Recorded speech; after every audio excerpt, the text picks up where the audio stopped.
قول لي دي مكنه، انا هنركب انا وحضرتك الكرتونه والشنطه. الشنطه مفيش مشكله، الكرتونه وحضرتك ازاي طبعا. حطها على رجلك. تعمل كده ليه يا اسطى؟ بترقص كده مع هتوقعه وما هتقع بيهم وترجع تعيط. بقول له يا باشا طب تمام كده، هيبقى فيه 20 جنيه زياده عشان دي ايه خدمه شحن وكرتونه والكلام ده كله، انا مش هوصل فرد يعني. فقال لي ليه يا باشا؟ هي اوبر عارفه بالكلام ده؟ يا صباح الخير والرزق على اخواتي، بتمنى لكم كل الخير والرزق يا رب. يوم شغل جديد ومعانا من اوبر 9 رحلات من اصل 60 رحله. بقالنا 3 ايام شغالين، 2 و3 و4 وخميس. عملنا فيهم يوم عملنا 16، يوم عملنا 17، يوم عملنا 19. بنشتغل وبنعمل رحلات على قد ما بنقدر. كل اللي بقى معانا من 60 رحله 9 رحلات هم اللي فاضلين هنعملهم وناخد 200 جنيه. ونازلين النهارده الساعه 2:30. ممكن ننزل بدري شويه الساعه 2 بس اتاخرنا شويه. نعمل 9 رحلات وناخد 200 جنيه بالاضافه للبونص اليومي. اعمل 7 رحلات وخد 55 جنيه. تعال نشوف احداث اليوم ونشوف اليوم هيمشي معانا ازاي. بس كل اللي طالبه منك ان انت طبعا اول حاجه هتصلي على النبي، تدي دعوه حلوه لاخوك او كلمه حلوه. سيب لك لينك التسجيل في اوبر وبولت في صندوق الوصف، وسيب لك لينك صفحه الفيسبوك برضه في صندوق الوصف. اتمنى لك يا حبيب قلبي مشاهده ممتعه. بسم الله نبدا. عايز اقول لك بقى ان انا النقط بتاعت الواجهه معيش ولا نقطه واجهه غير نقطه واحده، يعني انا مش عارف انا رايح فين. اول رحله كده استباحه، فاحنا ممكن نعمل حركه حلوه بس نشوف بس ايه، نجرب كده حظنا من غير ايه، من غير ما نعمل وجه. نحاول نحافظ على الوجهه مثلا، نعملها واحنا رايحين او احنا جايين ايا كان يعني. وصل دي كده غير تمام. خد الرقم.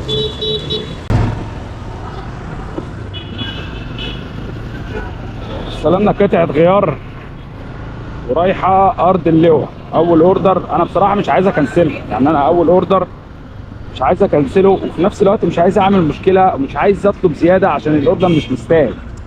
انا شايف ان الاوردر صغير والمسافه كمان صغيره، فهتطلب انت زياده 20 جنيه ولا حاجه هيقول لك ايه يا عم، هي المشوار اصلا مش مستاهل، المشوار كله 7 كيلو فاهمني، واحنا هنطلع من جامعه الدول ولا منين؟ تعالى خدها السودان، تعالى خدها السودان، هو 7 كيلو من السودان.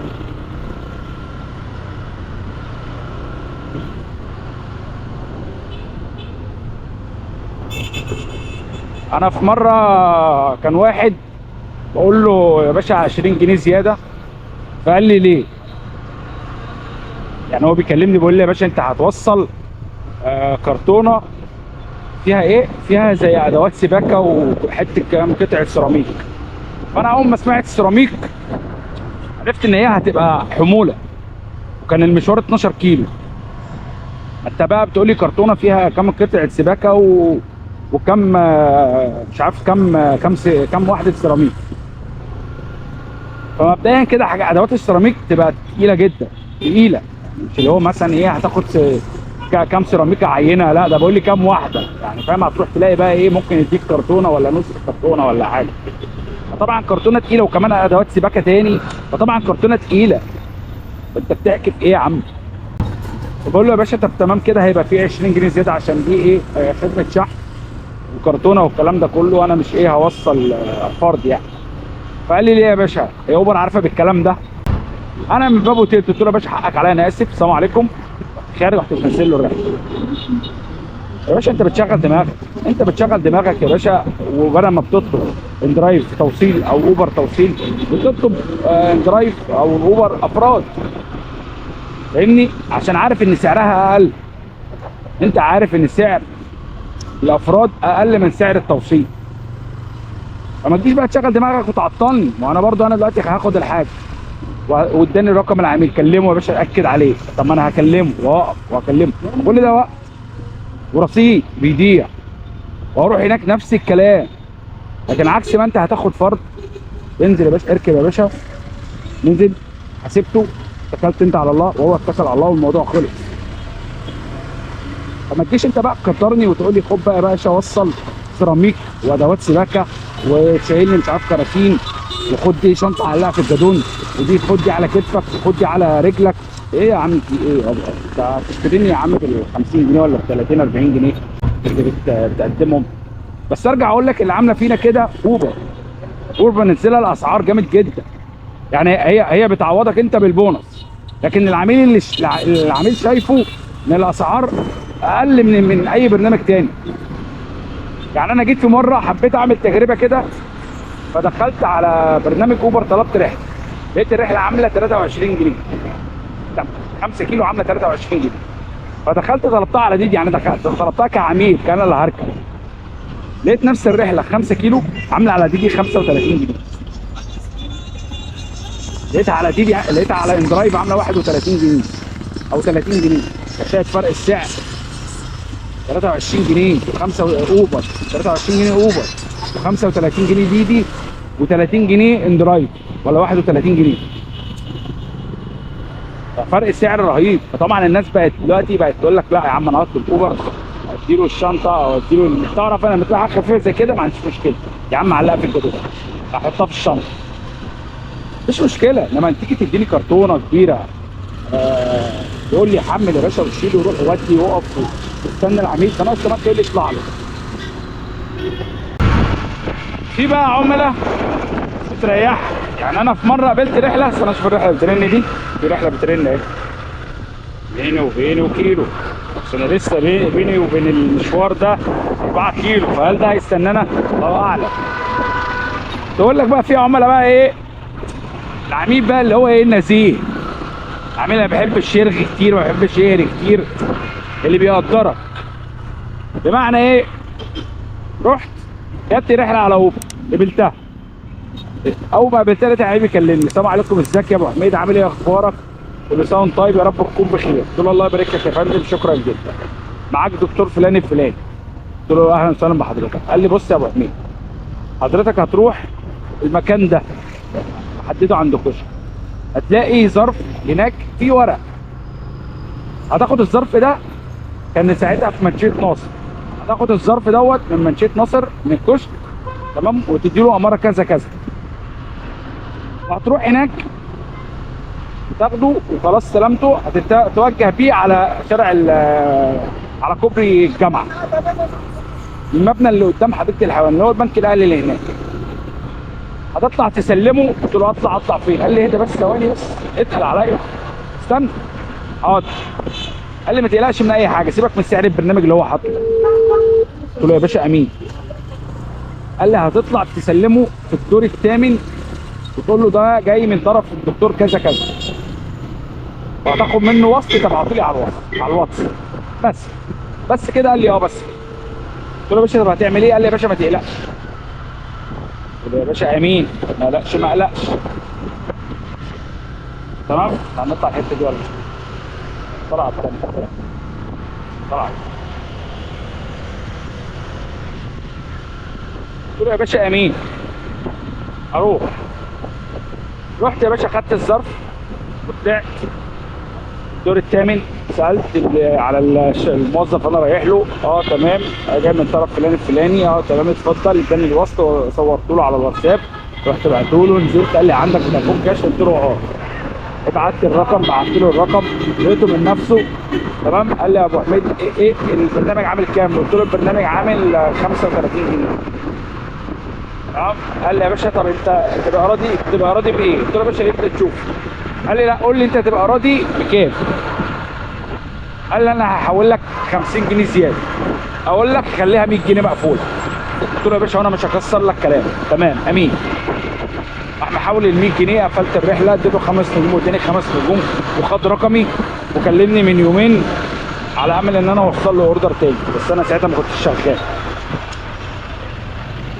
فاللي عايز اقول لك ان في عميل يقدر، فاهم، يريحك ويديك حقك ويقدر مجهودك وتعبك ووقتك. في عميل تاني اصلا لو طال ياخد منك فلوس على الرحله هياخد. الرحله التانيه كنسلت وجات لنا رحله تانيه دلوقتي. فزي ما بنقابل الوحش لا في حلو بصراحه، بقابل حلو كتير الحمد لله رب العالمين يعني. فانت يا صاحبي هتقابل برضه الوحش وهتقابل الحلو، وانت ولسانك برضه هتعرف تظبط الحلو وهتعرف تظبط الوحش. يعني هتعرف تخلي ده يحترمك وتخلي ده يحترمك وتخلي ده يديك حقك، وده برضه هتاخد منه حقك. وفي الاول وفي الاخر نصيب ورزق.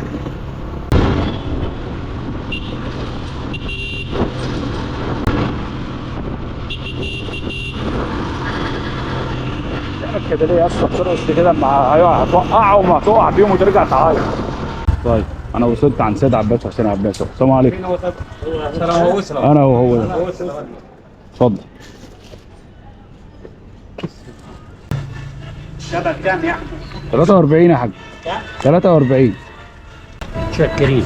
استنى في باقي. لا ما فيش باقي. ماشي شكرا يا حاج. السلام عليكم.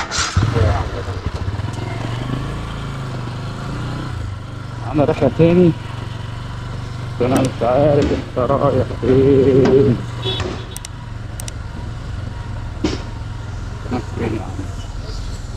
استاذ محمد صح؟ اه راح تدقي؟ بقول لك انت هتطلب اوبر من عندك لحد تاني؟ انا؟ يعني ايه مش فاهم؟ تطلب اوبر من عندك او موتوسيكل تاني؟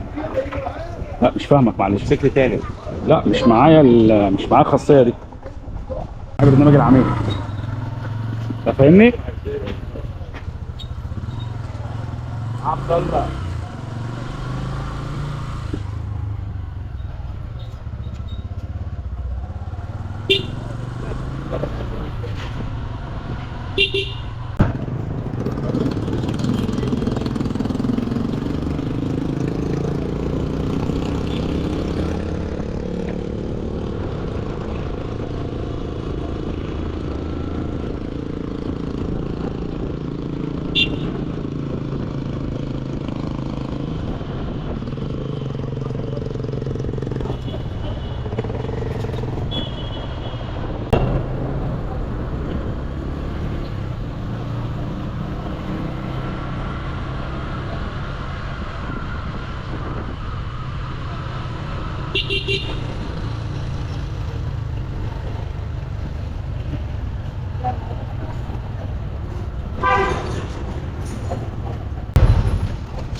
ثمانية وعشرين.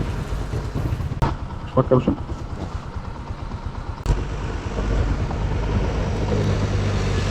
انا اشوف لك 2 جنيه. ايه؟ انا معايا 2 جنيه فك خدهم. خلاص ماشي. معايا والله. معاك؟ اه معايا. اهو. رحلة اهي. بس يا ترى يا ترى رايح فين؟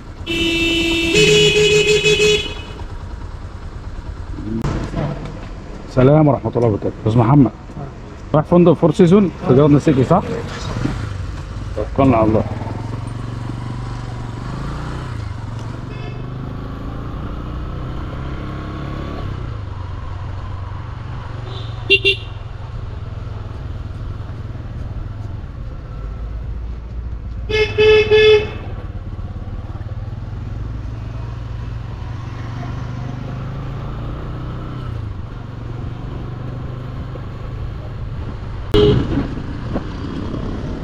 عايز اقول لك بقى ان النظام بتاع اوبر الجديد ده اللي هو بتاع العميل يتاخر دقيقه ب4 جنيه، وفي نفس الوقت لو الالغاء 25 جنيه بينزل لك انت 21 جنيه. هي فيها ميزه وفيها عيب. ايه الميزه وايه العيب؟ الميزه ان انت هيجي لك فلوس بعد ما كنت بتنتظر ما تلاقيش اي حاجه، لو كنسلت بتاخد حق الكنسله 5 جنيه. فبتلاقي دلوقتي ال 4 جنيه دقيقة الانتظار دي حاجة حلوة. سواء بقى العميل جه بتضاف له على الحساب 4 جنيه دقيقة الانتظار. تمام؟ و25 جنيه ده للغاء. ايه بقى الوحش في كده؟ الوحش ان انا مثلا دلوقتي انا معايا رحلة ماشي، فجبت رحلة قبلتها. لو العميل لك بعيد في عملاء ما تفهمش انت قبل ما يعدي الدقيقتين يكنسل. يقول لك طالما قبل هو يكنسل. قبل ليه طالما مش هيجي؟ وانا مش هكنسل. يفضل معلقك كده. لكن في العملاء اللي هي الفاهمه يقول لك لا قبل ما اعدي الدقيقتين هكنسل ومش هتخصم عليا حاجه. لكن لو عدى الدقيقتين هتخصم عليه فعلا. طبعا دي ميزه وعيب، بس انا شايفها حاجه اضافه كويسه لان انت بينزل لك فلوس في الانتظار. سواء بقى انتظرت وانت مستني العميل، سواء انتظرت وانت ماشي مع العميل. انتظرت وانت ماشي مع العميل دي مش متاكد منها بصراحه. متاكد منه ان نزلت لي ان انا بنتظر العميل مثلا 3 دقائق اللي هم بعد الدقيقتين، كل دقيقه ب4 جنيه. دي اللي انا اتاكدت منها. مش يعني هي مش 4 جنيه قوي يعني، بتبقى اقل من 4 جنيه، 3 جنيه 3 ونص، لان هم برضه لازم يحشروا بوزهم في اي حاجه، لازم ياخدوا اي حاجه منهم، فبياخدوا من 4 جنيه نسبه تقريبا. فدي حاجه حلوه، ميزه وعيب. هنا اهو ده الفندق، بس في باب من هنا وفي باب من هنا، هو ليه كذا باب اصلا؟ 16 بس.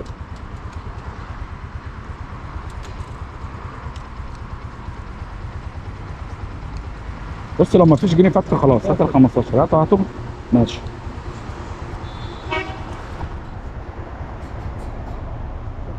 عفوا.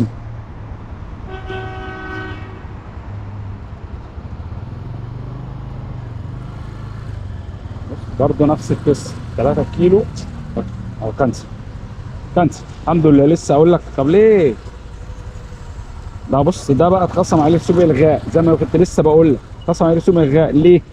عشان عدى دقيقتين، مستنيني بتاع حوالي 5 دقايق ورجع كنسل.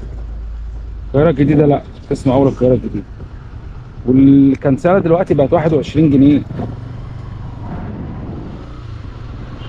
حرام والله، انا بستحرم ان هو يتكنسل عليه 21 جنيه ولا 25 جنيه، وهو يعني كان منتظر. بس هو برضه غلط ان هو منتظرني كل ده، يعني منتظرني ان انا رايح بعد 5 كيلو انا ماشيهم، ولا بعد 3 كيلو انا ماشيهم بالعميل ده رحلتي، فمستنيني اروح له 3 كيلو تاني، فيعني وقت بتاع حوالي 10 دقايق. لا انت طالما ظاهر لك 10 دقايق 12 دقيقه، لا يا باشا كتير، كنسل. اقصى حاجه دقيقتين 3، اقصى حاجه 5 دقايق يا عم، لكن يظهر لك 8 دقايق و10 دقايق و11 دقيقه و12 دقيقه وتستنى الكابتن كتير. اصل انا مش عربيه، فاهم؟ ممكن العربيه كمان ممكن ما يمشيهاش اصلا، يقول لك ده يا عم انا ايه اللي ماشيني 5 كيلو و4 كيلو للعميل، غير لو في طريق مفتوح مثلا زي القاهره الجديده ومدينه نصر ومصر الجديده والكلام ده. احنا قابلنا الرحله دي مش عارفين بحرف اي، رايح فين يا عم الحرف اي؟ من قله الاسامي مسمي نفسه اي. السلام عليكم. لا يا باشا هنركب انا وانت والحاجه ازاي ما شاء الله يعني. قول لي دي مكنه، انا هنركب انا وحضرتك الكرتونه والشنطه. الشنطه مفيش مشكله، الكرتونه وحضرتك ازاي طيب؟ حطها على رجلك. مع رجلي هتبقى على المكنه برضه يا باشا، يعني احنا ما رحناش بعيد. خلاص يلا يا باشا. يلا يا باشا خلاص.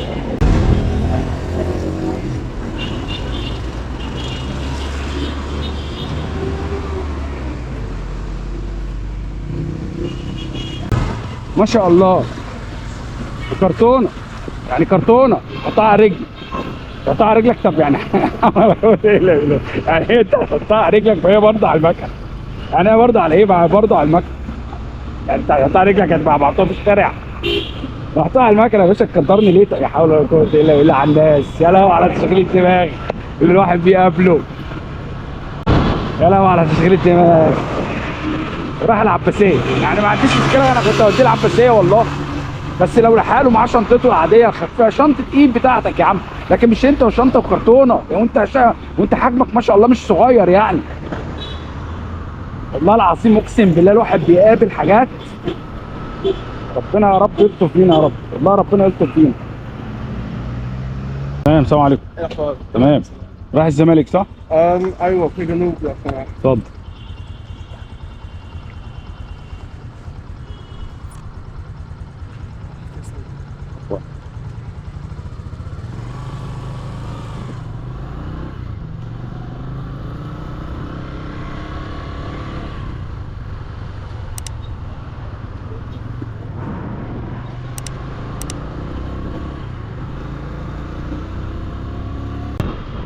حد كان باعت لي بيقول لي شاب على الخيار، لا بيقول لي اقرص على الخيار عشان المكنه ما تجيبش منك سيستم تاني. علاقه ان انا اقرص على الخيار او شاب على الخيار المكنه ما تجيبش مني بس، يعني انا هعرف لو انا قرصت على الخيار قوي، سواء الاول او الثاني او اي خيار فيهم، المكنه هتسلخ منك بس. كونك ان انت ما بتقرصش سلخ منك بستم عشان ما بتقرصش عليها وتدي للغير حقه. لا انا بشبع الغير لكن ما بقرصش عليه. دي جديده بالنسبه لي بصراحه، اول مره اسمعها، اول مره اعرفها، معلومه اول مره اعرفها، وعلى ما اعتقد المعلومه دي غلط. لو حد عنده علم يصححها لي. انا عشان انا مثلا مريح الغيار، بص بجام اسم اول بجام 4 كيلو عقبال ما نوصل ايه مش هيكمل.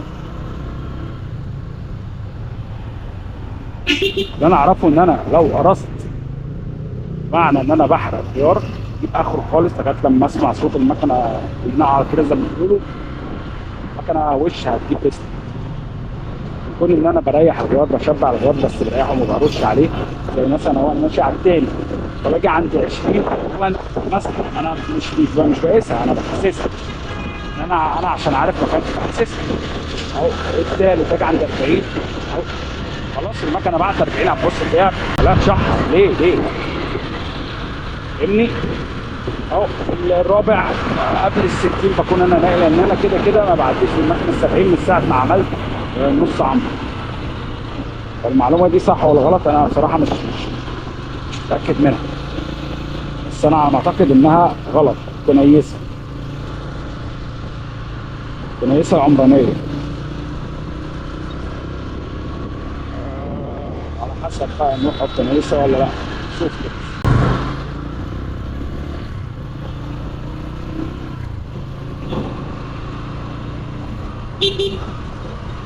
تحت.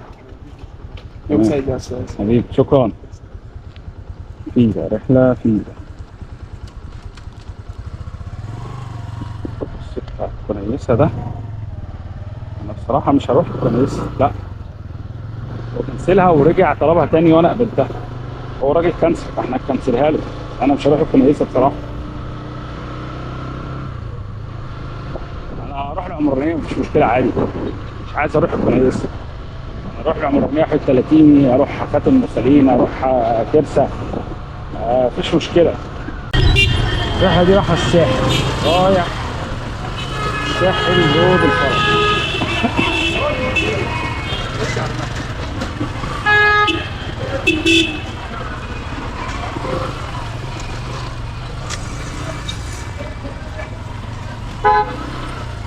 رأس كبست مره واحده.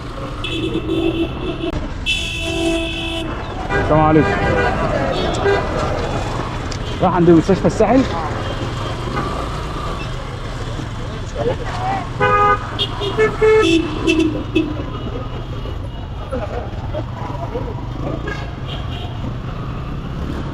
لا قدام سنة.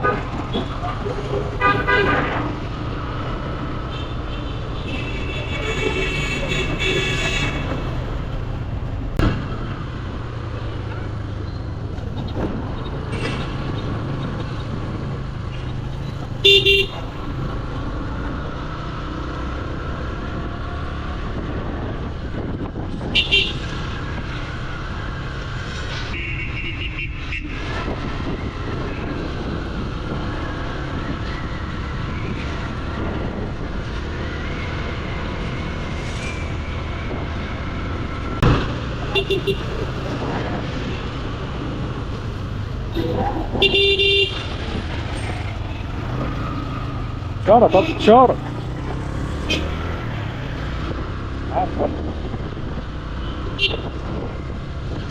حس ان الناس مكسلة تدي اشارات، كسر يدي اشارة. معلش انا عربية نقل كبيرة زي دي ما فيهاش اشارات، ما فيهاش نور واشارات والدنيا بتاعتها كلها شغالة.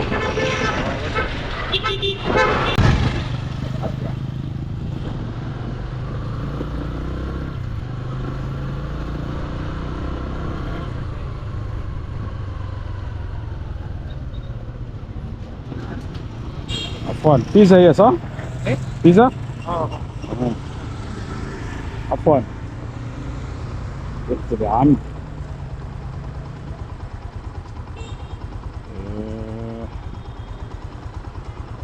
ماشي يا ابو حميد، انا جاي لك يا ابو حميد، جاي لك يا ابو حميد. انا شفت عند العميل وبكلمه تليفونه مقفول وبعت له على الشات ما بيردش. مش عارف. ما بيردش كده يعني هنكنسل. ثانية يحضر الراكب. شكرا. جيت لك واستنيتك وبعت لك ما بتردش. شكرا. سلام عليكم.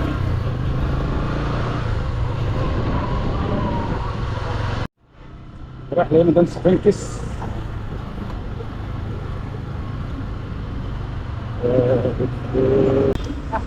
السلام عليكم. اسمه نور. اسم نور صح؟ رايح فين؟ ميدان سفنكس.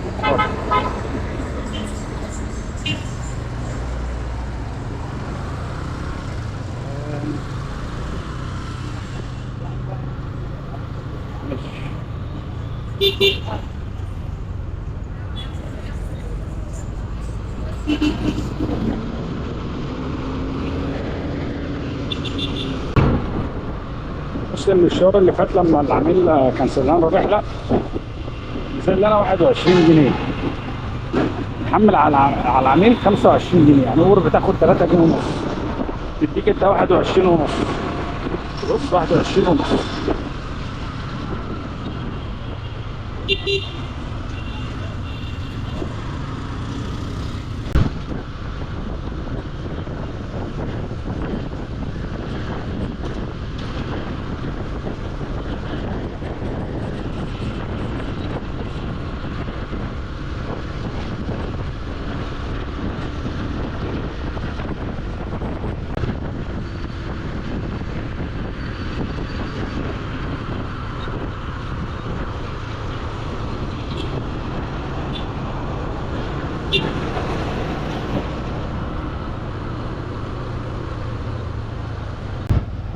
ستين وادي النيل.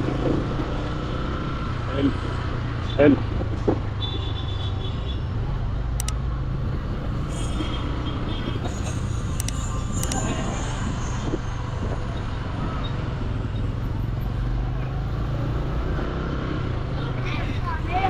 هنا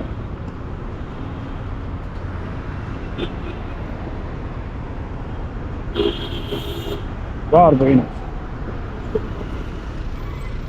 ايه؟ وعايز 6 تمام كده يعني؟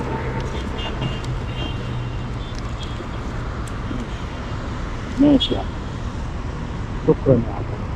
شكرا يا باشا. سام رايح وادي النيل. يلا على الله.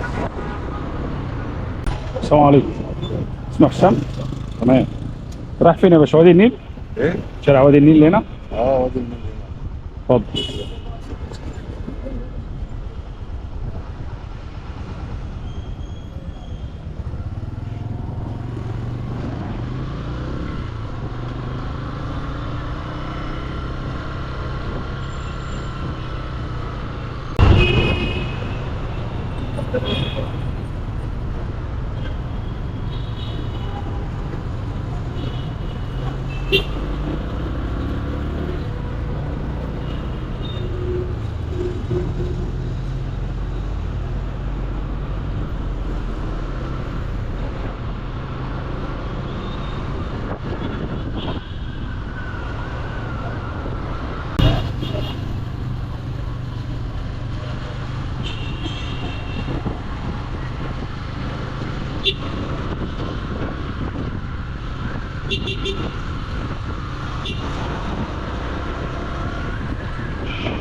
على المحلات اللي هنا مش عارف بيودي اخر الشارع. لا هو هنا هو بس الناحية التانية. الناحية التانية هو ظبط على الحديد. استنى خد الباقي. خد انا معايا فكة والله.